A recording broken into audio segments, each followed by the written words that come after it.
Hello, you are listening to the Natural Healing Show for UK Health Radio. I'm your host, Catherine Carrigan, medical intuitive healer, Amazon #1 best-selling author. You can find out more about me and my work at catherinecarrigan.com and unlimitedenergynow.com. While you're there, definitely sign up for my newsletter so you can learn even more about how you can heal yourself naturally. Our guest today is Sydney Williams. Sydney Williams is the author of a wonderful new book, Hiking My Feelings. And she is the founder of Hiking My Feelings, a nonprofit organization dedicated to the healing power of nature. You can find out more about Sydney Williams and her wonderful work at hikingmyfeelings.org. Welcome, Sydney Williams. Thank you for having me, Catherine. It's great to be here. So Sydney Williams, we have had other nature experts on here at the Natural Healing Show for UK Health Radio. And my understanding is that when we're out walking in nature, just even sitting in a beautiful garden in the fresh air and sunshine, that there are specific chemicals that get released. So what chemicals get released when we spend time in nature? Well, it sounds like you know a lot more about the science side of things, as I am not a scientist, nor can I name the chemicals that are deployed in our body. But what I can tell you is that the healing power of nature has helped me reduce my panic attacks, has helped me bring my most creative work to life to date, and helped me reverse type 2 diabetes. So I'll trust the scientists on what they say those chemicals are and how long it takes for them to get deployed in our body, but they certainly do work. Yes, and so there in Japan, there is a practice called forest bathing. And what they say in forest bathing is that when you spend 20 minutes in fresh air and nature, there's actually chemicals that get released, and it's a combination of the fresh air, the trees, and the sunshine. Now, you have reversed type 2 diabetes through hiking. So how did hiking help you reverse type 2 diabetes?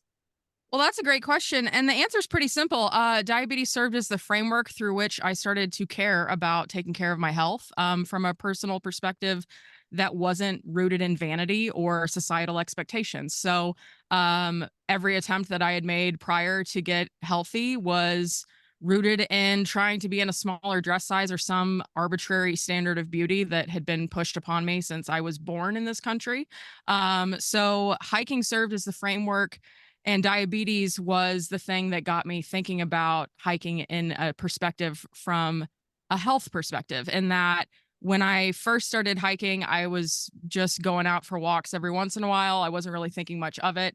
It was after a pretty massive backpacking trip across Catalina Island in 2016 that I was diagnosed with type 2 diabetes. And in the pursuit of managing that, I started hiking more seriously. And I also want to be clear just to say, when I say that I started hiking seriously, I started with walks around my neighborhood. Like a lot of people ask, I don't hike. That sounds scary. What does hiking even mean? What's the difference between hiking and walking? And I'll tell you, Catherine, the only difference in my mind, and I'm sure there's lots of people that have a vested interest in there being a much more defined definition of what hiking is and the equipment you should probably acquire to do it. But ultimately, the difference between hiking and walking is the intention behind it.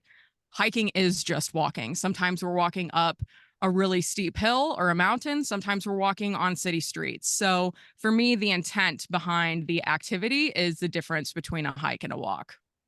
So, Sydney Williams, I really appreciate the fact that you brought up that in Western society that women are pressured to be a certain size, okay?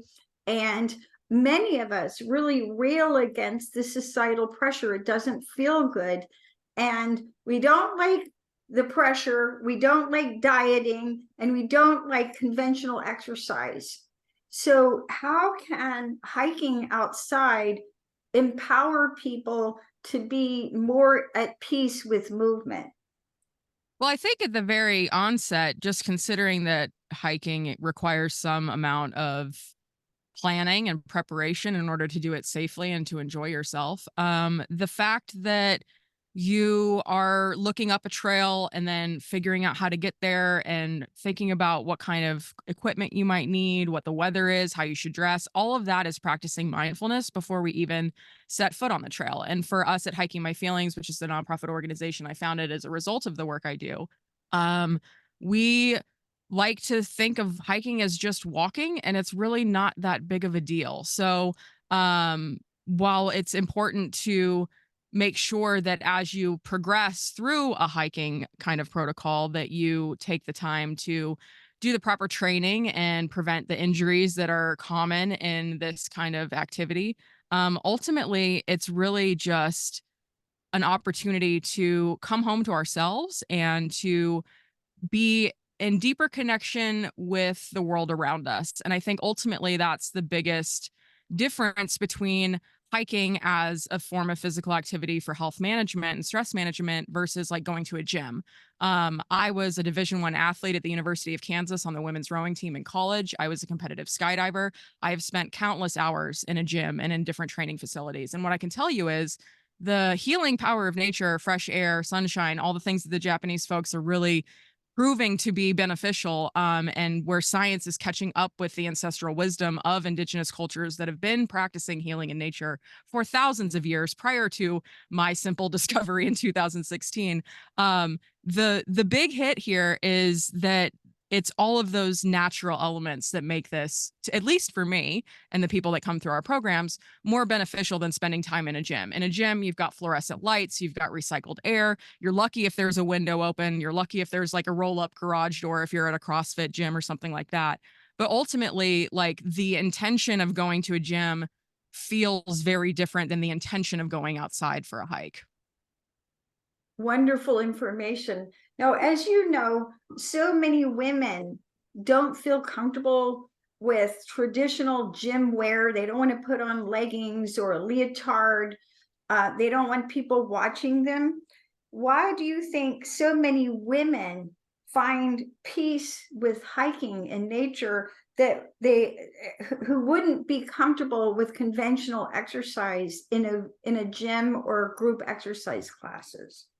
Well, I think it's a pretty big assumption to assume that women would be more comfortable in one place than another. But what I can say from my personal experience is that for me, the comfort from gym versus outdoors was all of the reasons that you already suggested. Like, there isn't a, well, the outdoor industry would have you believe that there is a required attire for spending time outside. And I will say the biggest catch all on that is like when you can avoid cotton, because cotton, when you're sweaty, is not a beneficial fabric to be wearing.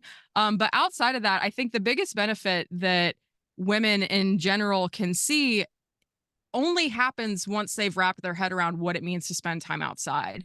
In this day and age in America in general, the average American spends 90% of their lives indoors. And that was from a study that was conducted before the pandemic. So if we consider that we wake up indoors, we go to our mode of transportation to get to our job, which is more than likely indoors unless we work outside.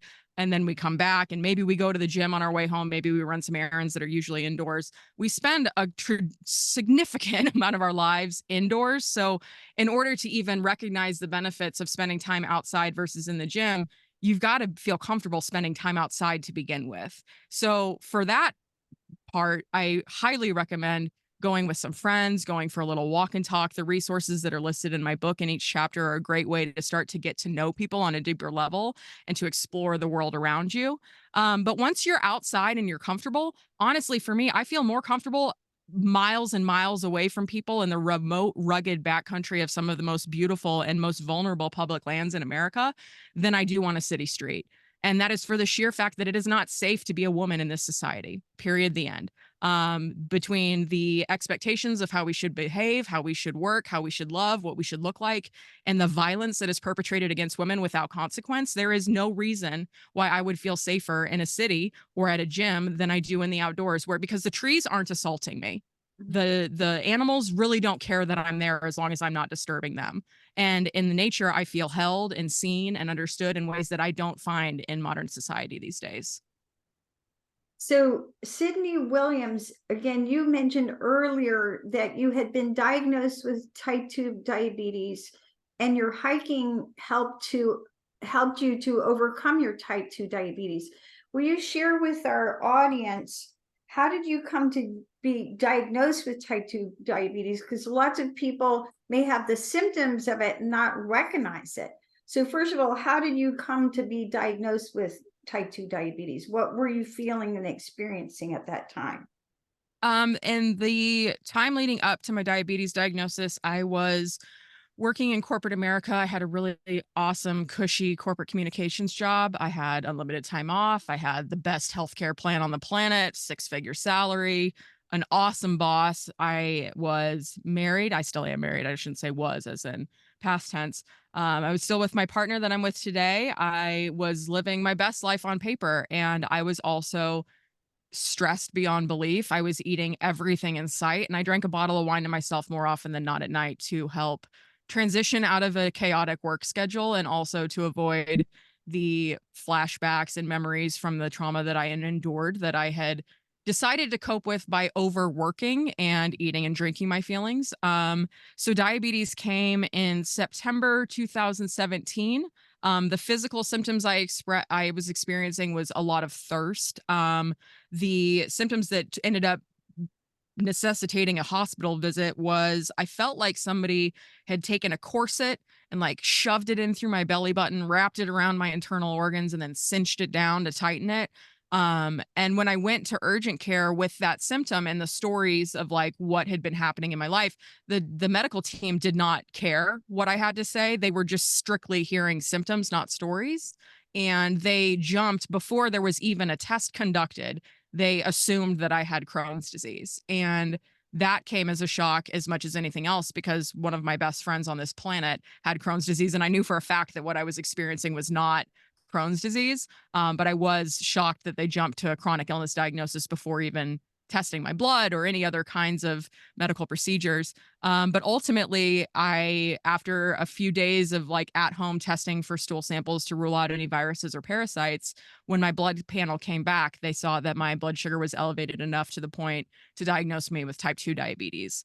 And to your point about folks not recognizing the symptoms and a lot of folks living with the disease and not even knowing it, um, on average, generally speaking, like more than half of the American adult population lives with some kind of diabetes, whether that's prediabetes, type 2, or type 1. So it is an epidemic in this society, and it's wildly underdiagnosed and wildly undertreated. And with the rise of weight loss drugs and stuff like Ozempic, it's really putting an extra burden on the diabetic community of people that are living with diabetes that actually need those medications to function and survive, that aren't able to access it because of the prolific overprescribing for weight loss. So and we just, our last show was how to get off Zempic and the other semaglutide drugs. Okay. So at any rate, so what I'm hearing was that in September 2017, your main symptom was thirst and then also the severe tightness in your abdomen. So will you share with us what steps did you take to overcome diabetes naturally? Well, I'm super grateful for the healthcare team that I had at the time.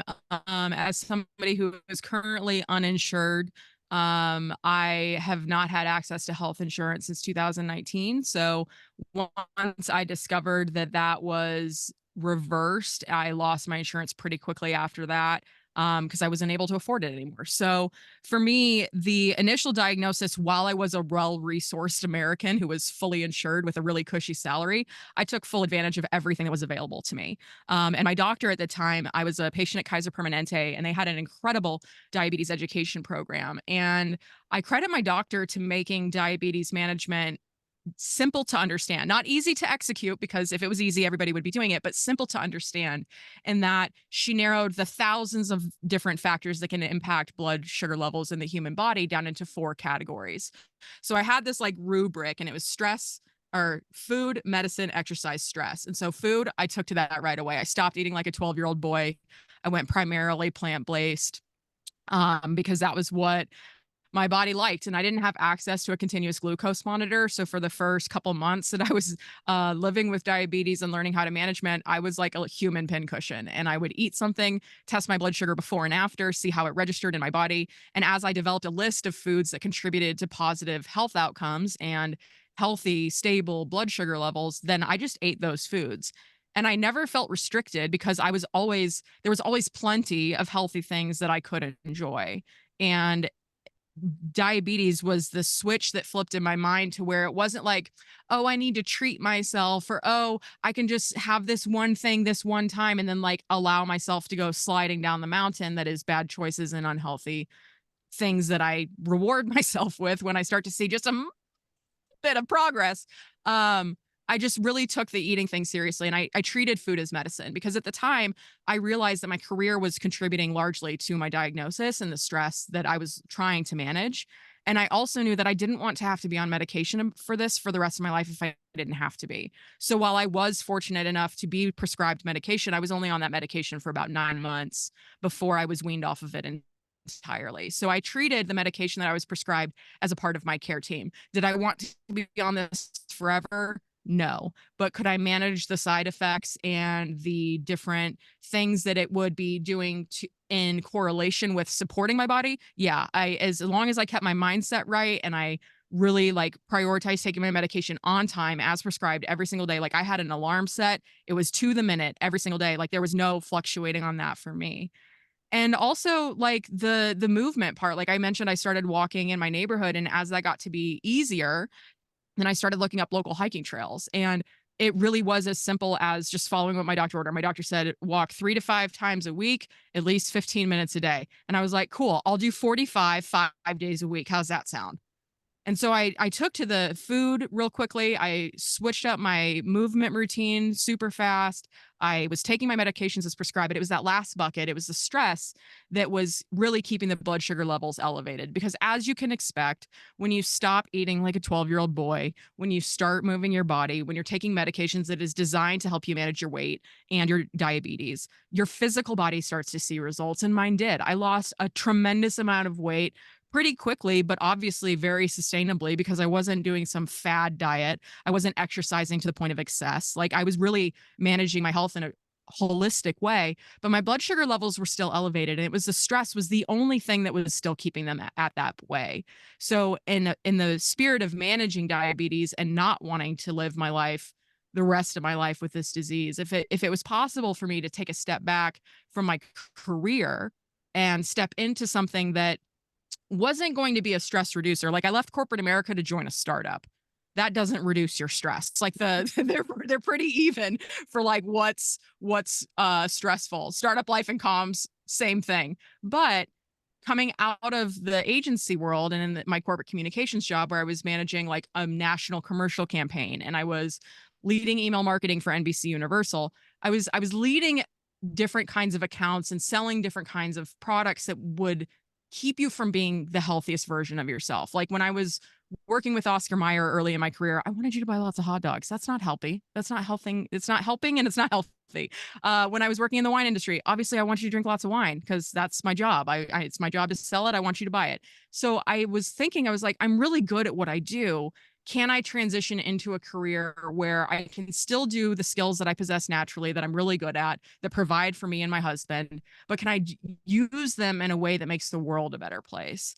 And the first stop on that train was joining my friend's startup. So it was an all natural skincare company. We were really eschewing the beauty standards in America and just like throwing it down. We were like, you don't need $9,000 facial oil. Try Czar for 17, right? Like it was affordable luxury. It was all natural. If you're going to use all these products, because women in America, we use so many personal care products and they're just loaded with chemicals.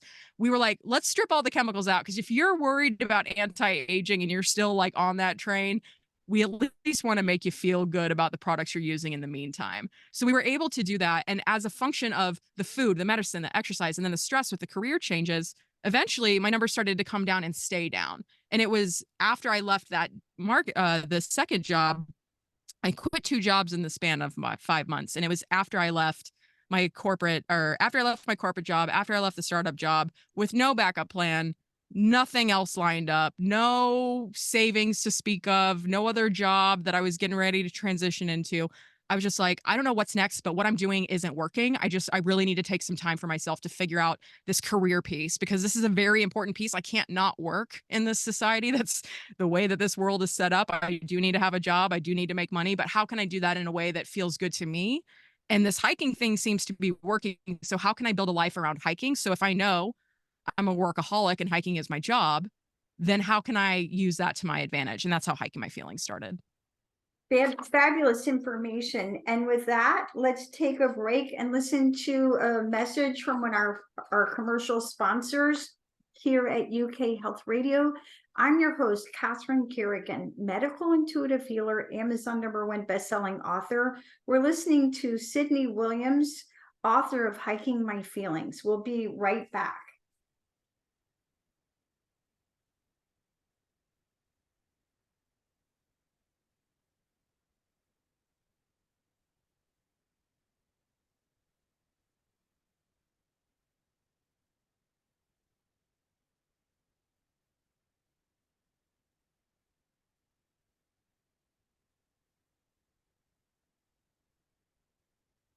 So Sydney Williams, my understanding is that after you got diagnosed with type 2 diabetes and you learned about the 4 categories: food, medicine, exercise, and stress management. And by working in those areas, then you brought yourself back into greater balance. How did you actually get off diabetes medication? Well, the way, and again, not a doctor, not a scientist. The way that it was explained to me was when I was diagnosed, the amount of insulin my body was producing naturally was not enough to manage my blood sugar. So we had to medicate and make some lifestyle adjustments for that. At my first check-in, after I was diagnosed, after I started taking the medication I was prescribed, my doctor noted that I still had high cholesterol and wanted to add a medication to the cocktail. I said, please, no, I just made radical lifestyle changes. Let's check back in 3 months, because I don't need to add a medication that these lifestyle changes should be correcting for this problem. How I actually got off the diabetes medication, from what I gather, is the combination of stress management, nutritional changes, prioritizing mindfulness and movement, and taking my medications as prescribed contributed to the situation in which I lost enough weight and I had stopped the advancement of the diabetes. So there wasn't further decline on the beta cells that my pancreas was capable of producing in order to make insulin. From what I gather, the mix is just right. And my body at this size, at this mass, at this condition, is able to manage its own blood sugar levels with the amount of insulin I produce naturally. Now, diabetes is a progressive disease. As I go down further into my life, like, I don't know what the threshold is. Like, if I gain 10 pounds, does diabetes come back? I don't know.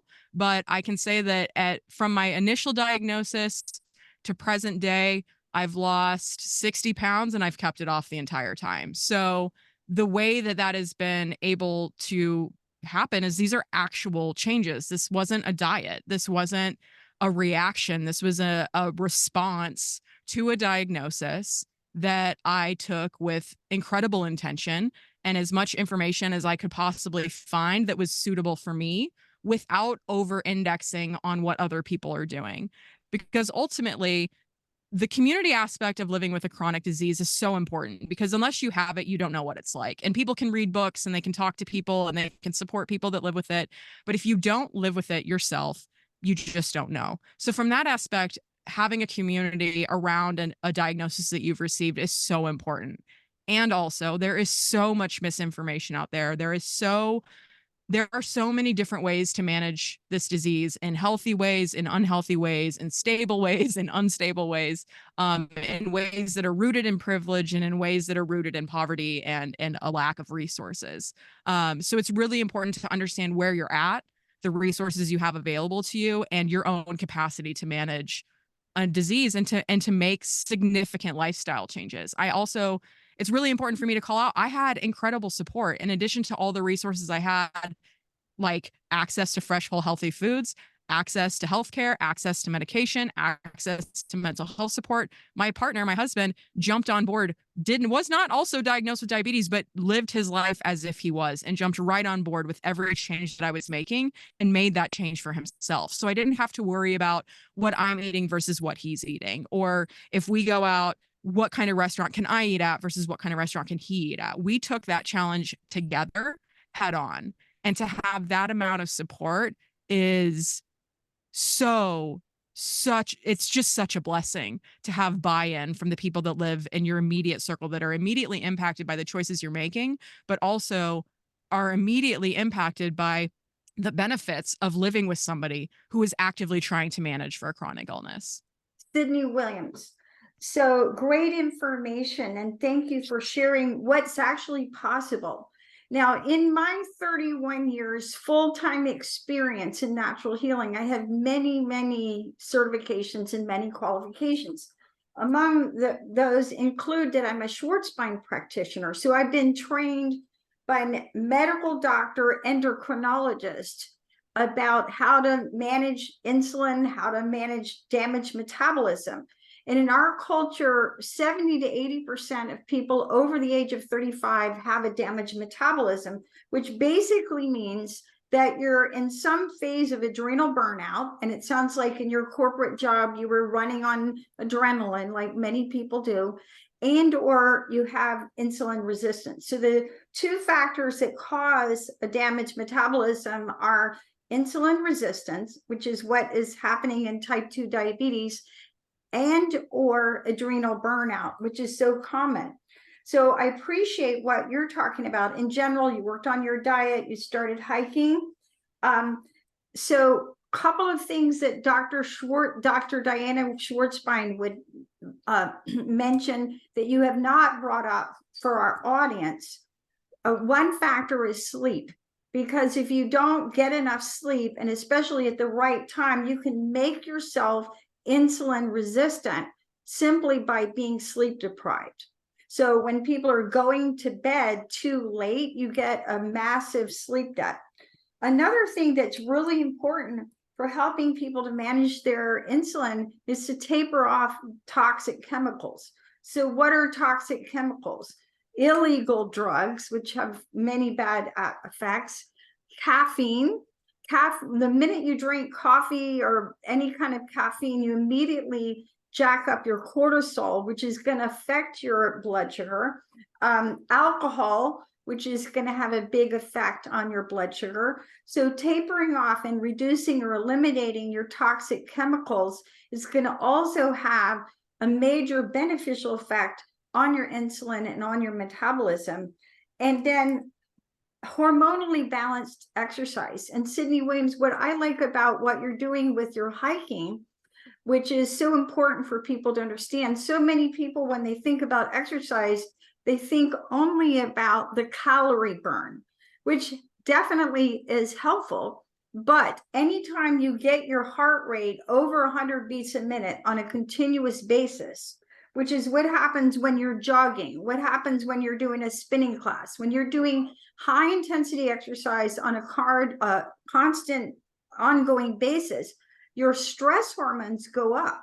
Your body has to release adrenaline and cortisol when you're doing a triathlon, for example, or when you're jogging a marathon. So when you're hiking, which is what you are advocating, then what happens is your stress hormones actually go down. And so if your hormones are out of balance, so if you're in your body, you have major hormones. So your major hormones are your insulin, which regulates your blood sugar. And anybody with type 2 diabetes, they're having trouble with their insulin handling. And then your stress hormones, which are cortisol and adrenaline.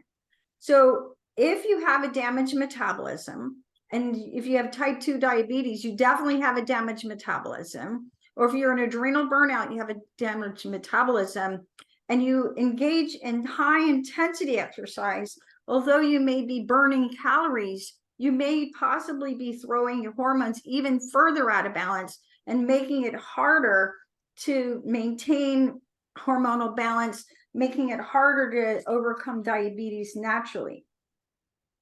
Now, the fourth category, Sydney Williams, that you talked about was stress management. How do you feel that hiking reduces your stress personally? Well, I think, man, I mean, how does it not? Honestly, I think for me personally, from a stress management perspective, hiking really became a center point in the work that I do in my personal health management and how I express myself and how I see the world. It became more than just the activity that I do to get my body moving and to regulate my blood sugar, but also honestly, hiking became a way of life. And it's through that perspective that I've been able to reduce my stress. What we teach at Hiking My Feelings, for as much as hiking is part of the name of our organization, for as much as our events are like we have an event series called Hike and Heal, for as much as we talk about hiking, the physical act of hiking is probably what we do the least of because it doesn't take much. And what hiking gave me that I would argue is probably even more important than the motion itself is the perspective and a framework through which to see the world and to make decisions. For example, when I first started out, it wasn't like when I was first diagnosed, it wasn't uncommon for my husband and I to split a pizza and a bottle of wine. But if I was doing that in the framework of diabetes management, I knew that I didn't want to because I knew that that wouldn't contribute to a positive health outcome for me. That in and of itself, diabetes was like, okay, less pizza and wine at night. Let's make some different choices. Where hiking came in and really sealed the deal for me was in the capacity to make different choices. So if I knew that I was waking up and going for a big hike, then on top of the fact that I'm managing for diabetes, I also know that when I wake up after eating half a pizza and drinking half a bottle of wine, I don't feel great and I'm not going to want to go hike. So if hiking was the priority and that's the activity that I centered my choices around, then I just started making healthier choices to make the hike more enjoyable. We haven't talked much about the contents of the book. My new book is called Hiking Your Feelings. And in the first hike on that, that's highlighted in the book in 2016, it was a deeply physical journey for me. It was so much about the stories that I tell myself about my body, how I didn't recognize the body I was living in as a result of the trauma that I had suppressed for decades leading up to this chapter of my life. After the diabetes diagnosis, obviously hiking became more of a center focus of my life. And in that second hike in 2018, it was such a deeply emotional journey that hiking really put into perspective why it helped me reduce my stress. And here's the big ticket. I had tried meditation, I had tried journaling, I watched every documentary about healing you could possibly find. I read every Brené Brown book under the sun. Like in the absence of traditional talk therapy, the modalities that I chose for healing, I would only get so far because I would be sitting in a meditation or I would be journaling and I would be like, uh-oh, I just act like I'm triggered. I like my body is going into fight or flight. I want to go run, but I have nowhere to go. And I would just stop. And then I would never come back to that activity because obviously I don't want to feel this again. And it So, was when I was, Sydney Williams, great information. And with that, let's take another break and listen to a message from one of our commercial sponsors here at UK Health Radio. I'm your host, Catherine Carrigan, medical intuitive healer, Amazon #1 bestselling author. We're talking to Sydney Williams, author of Hiking My Feelings.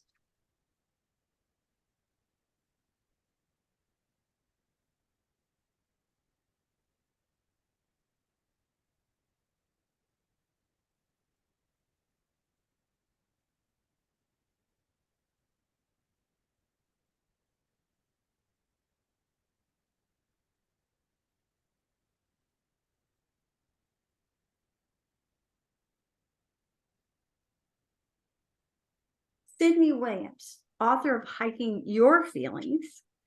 I said it wrong, I think, one time. Apologize for that. So many people, I've got a client right now in a high-powered job who was surprised to find that her insulin wasn't working right. So many people who are listening to you would not be able, for lots of reasons, to be able to quit their job and start a hiking company. So we're talking today about how hiking helped you to manage your diabetes and all the wonderful things that you've done to achieve the incredible feat of healing diabetes naturally. How much time do you actually spend every day reducing your stress? Is hiking the only thing that you do? And you mentioned you don't like journaling, you don't like meditation. So tell us about your personal stress management process. Well, actually, I love journaling and meditation. What I was saying before the break was that before hiking, when I would try those different modalities to help reduce my stress, to help manage the things I was experiencing, my body would go into fight or flight when I got activated and I wouldn't have anywhere to go. It was on the second hike in 2018, as I depict in my book, where I realized that it was when I was processing these things in motion and utilizing those tools that I was able to move through the reaction that my body was having and get to the other side where I could actually heal from whatever it was that I was working through. So, to that end, what is my way of managing stress? How much do I do that every day? I have built a life that has as little stress as possible in it.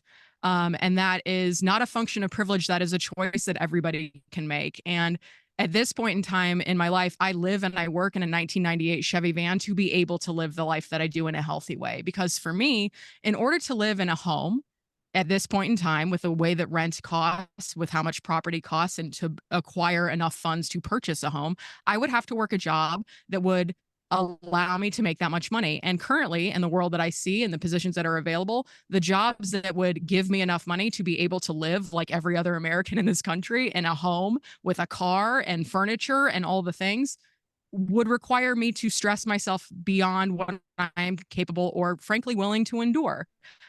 I lived an entire lifetime before this one and several lifetimes before that one, I would argue, in pursuit of whatever the American dream is. At the time when I was diagnosed with diabetes, I thought I had everything and then I was still sick. I had the best job. I had a really good salary. I had all the little check boxes that we're supposed to check. I checked them all. So for me, I have literally built a life around this, and I do not live a conventional standard American life. I do not work a 9 to 5 job. I follow my passions. I am very good at living very minimally because time freedom is the thing that empowers me to have the health results that I do. My health is my wealth, and my wealth is not financial at this current juncture in time. And maybe that'll change and maybe it won't. But honestly, I'm not attached to the material goods as much as I am the capacity to go out and live my life the way I want to, and the reduction of that stress so I can live for a longer, happier time. So Sydney Williams, very inspiring personal story. And I know that many people will be inspired by your personal choices. So how much time do you actually spend hiking? And as you monitor your blood sugar now, like what's an optimal amount of time hiking, in your opinion, from your experience, to manage blood sugar naturally? I think it depends on the person. Obviously, there are so many factors that impact blood sugar. You can hike all day, every day, but if you don't talk kindly to yourself and if you eat like a trash panda, you're not going to get good results. Hiking is not a solve for everything. It is a really important piece of a very big puzzle that we're all trying to figure out where the pieces go and how they all fit together.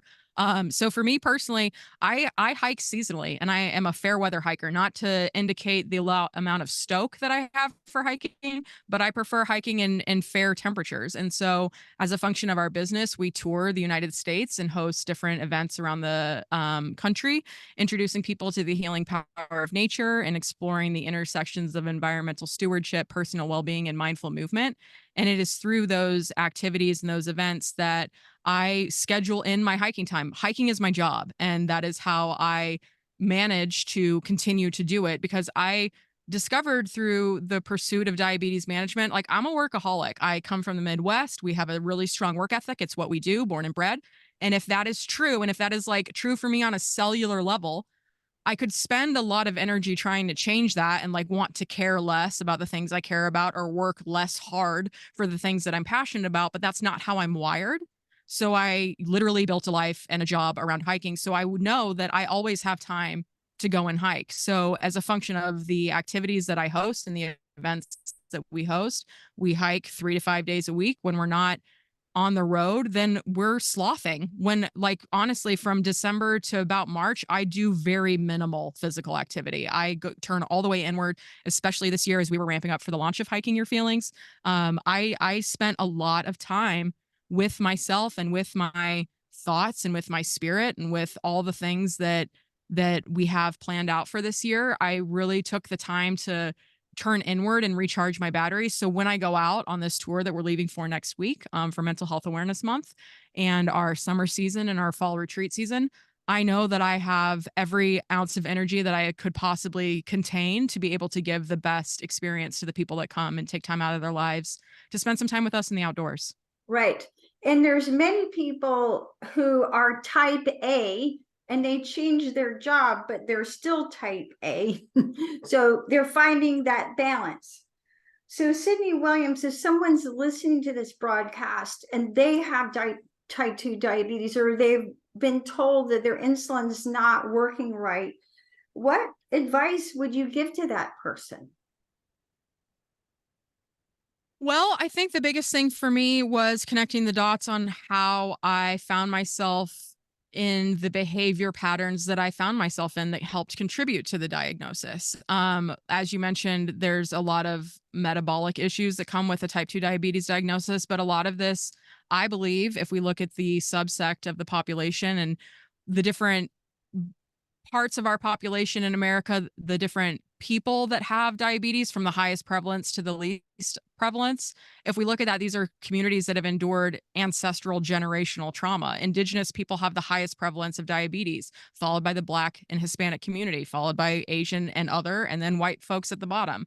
If we think about privilege, if we think about access, if we think about the things that we are resourced by and the things that we've endured, it makes sense that trauma does factor into diabetes. So for folks that are listening that are like blindsided by this diagnosis, I would encourage you to, one, look at the behaviors that have contributed to it and take responsibility for those where you can and hold yourself accountable to doing better once you learn what better is for yourself. But ultimately, some of this is so far beyond our control that all we can do is be aware of the struggles that we face and the trauma we've endured and that of our ancestors, and start to work to right those wrongs in our generation for ourselves and for the future. Because ultimately, that's all we can do. In the absence of everybody having access to healthcare, everybody having access to fresh, healthy foods, clean water, shelter, everything they need to live their best life, we're left to our devices, and we are really left strongly to rely on community and to rely on each other. So it is through community care, it is through taking a deep look at ourselves and a deep look at our families and understanding how we can do better once we know what better is, and moving forward in that direction. And sometimes all we can do is put one foot in front of the other. That's the same for a hike and it's the same for life. But I firmly believe that hiking can fit into a diabetes management protocol in a way that inspires, in a way that uplifts, in a way that empowers us to step into the best versions of ourselves. So Sydney Williams, I appreciate that you brought up trauma as a factor in type 2 diabetes, because one of the things that we know, the stress hormone cortisol drives up your blood sugar. So if you're living in chronic stress, which, and you mentioned populations who have historically lived under chronic stress, that's going to absolutely affect your metabolism. It's going to affect your blood sugar handling. Sydney Williams, we're coming to the end of our interview. Any final thoughts for our audience? Well, I will say, if you are at all curious or inspired, my book, Hiking Your Feelings, Blazing a Trail to Self-Love, offers so many resources. The book itself follows the story of the two hikes that I mentioned, the first in 2016, the second in 2018, across Catalina Island. And we use that story to illustrate the different things that I was working through. And in each chapter of the book, we offer what we call Mindful Miles prompts, which are prompts for discussion or self-reflection, whether that's with yourself in a journal or on the trail, just something to think about. The Trail of Life section also helps you zoom out from my very specific experience and find some of your story within mine. The things that I've endured are not unique to me. My experience is unique to me, but the different traumas that I've endured are universal. These are things that people have been dealing with since time memorial. And we're just trying to shine a light on those conversations that, for whatever reason, seem to be difficult to have, but deeply necessary. And then the last thing in each chapter is called Next Steps, and that's a ritual and activity, some kind of resource to help you bring healing to that specific area of your life that is covered in that chapter. So for anybody listening, if you're interested in what I've done, Hiking Your Feelings is the story of how we do what we do at our organization, Hiking My Feelings. And if you would like to put the book to work and all of the different practices that we offer, all the different resources, and meet some really cool people and give back to the planet, then I would highly recommend checking out some of the activities we have coming up on the Hiking Your Feelings Mental Health Awareness Month tour. You've been listening to the Natural Healing Show for UK Health Radio. I'm your host, Catherine Carrigan, medical intuitive healer, Amazon #1 bestselling author. You can find out more about me and my work at catherinecarrigan.com and unlimitedenergynow.com. While you're there, definitely sign up for my newsletter so you can heal yourself naturally. Now, our guest today has been Sydney Williams, who's the founder of hikingmyfeelings.org. And remember that you can heal diabetes naturally, and hiking and lowering your stress through spending time in nature can be a major beneficial factor. Thank you so much for listening, and we'll see you next time.